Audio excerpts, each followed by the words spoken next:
تعالوا نخش في الموضوع ده.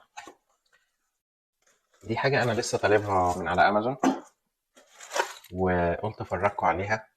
هو بصراحة أنا مش طالبها ليا، يعني أنا بس هي بتساعد، يعني بيقولوا هي عبارة عن ستير بتاع كده بتساعدك، بتساعد الستات وهم بيطبخوا في المطبخ، إنها بتقلب لهم الأكل. دي ما فيهاش أي حاجة، دي حتة بلاستيكة، وهي ديت اللي بتنزل في الحلة عشان تلف فتقلب لك الأكل. وده الموتور ده من جواه في 4 بطاريات دبل اي بيتقفل، ودي الغطا اللي بتقفل عليه، بس الغطا ده فيه منه ألوان، يعني ممكن تجيب الأخضر البتاع، في ألوان بقى كتير. هحط لكم اللينك وانتوا بصوا عليها براحتكم. دي الباور، زرار الباور هنا، وفي منه 3 سرعات. تدوس عليه مرة فيبدأ بالراحة، تدوس عليه مرة تاني فيسرع شوية، ده تالت مرة بيسرع قوي بقى. حط دي جوه دي وتدوس على الزرار وهي جوه الحلة. تعالوا نعمل بيض ونشوف هيحصل ايه. قوم جايبها ايه، حاططها.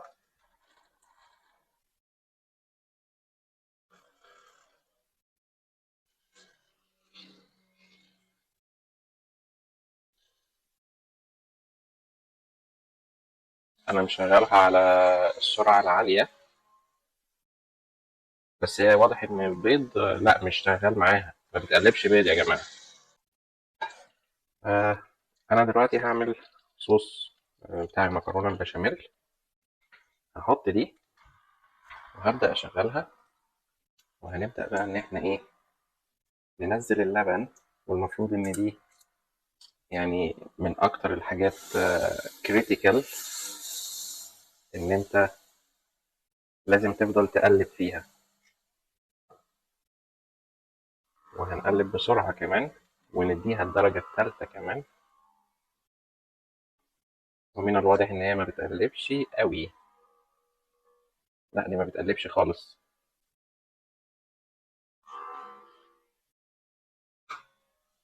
يعني هي بصراحة اصلا ما اشتغلتش. بص، هي عشان في الدقيق متقل اللف عليها، فهضطر ان انا اتدخل، لان البشاميل صوص ما ينفعش انك تسيبه.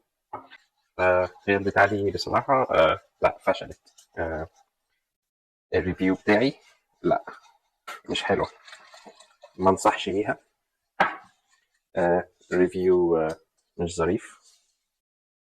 فزي ما انتم شايفين احنا جربنا الاختراع ده وما نفعش، يعني اختراع مش حلو. وبصراحة أنا طول عمري كنت بقول يعني هما الستات بتوع زمان، أمهاتنا وجدودنا وجدودهم، كانوا بيطبخوا وبيقلبوا الأكل مثلا في المطبخ من غير البتاع ده إزاي مثلا يعني. فكل ده كلام فاضي، والشركات بيحاولوا يعملوا لقمة عيش. فأنا هاخد البطاريات بتاعتي، لأن كمان جاية من غير بطاريات، يعني دافع فيها 25 جنيه استرليني وجاية من غير بطاريات. لا يا عم، أنا عايز بطارياتي، وخصوصا إن دي بطاريات بتخلص وتتشحن، اللي هي ريتشارجبل ديت، فما بتكلفنيش حاجة. انتوا جايين تكلفوني بطاريات؟ ادي الموتور اللي بتحط فيه البطاريات، بتقفل الغطا.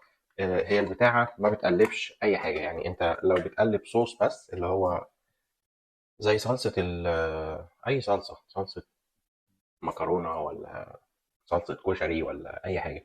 إنما لو في أي حاجة كلكيعة كده بتقف قدام دي في الطريق، ما بتقدرش تلف. هي أصلا البتاعة دي ما بتلفش، هي عبارة عن شغالة بالفايبريشن، بتقعد تتهز كده، فالهزازة دي بتخليها تقعد تلف. بس هو ده كل الموضوع. فهي ما فيهاش أي باور إن هي تلف أو تعمل أي حاجة، وأي حاجة بتقف قدامها في الطريق بتوقفها كلها، وبالتالي ما بتقدرش إن هي تقلب. وزي ما انتوا شفتوا عملنا بيها بيض، حتى لسه ما اكلتش السندوتش اهو، ما قلبتش حاجه. وعملت بيها الصوص بتاع المكرونه البشاميل وبرده ما قلبتش حاجه. فانا مبسوط. يعني هتقول لي ازاي انت مبسوط؟ ده انت الريفيو طالع منيل ب 60 نيله. هقول لك مبسوط لاني هرجعها وهاخد ال 25 جنيه بتوعي. مش حلو، ما تجيبوش. سلام.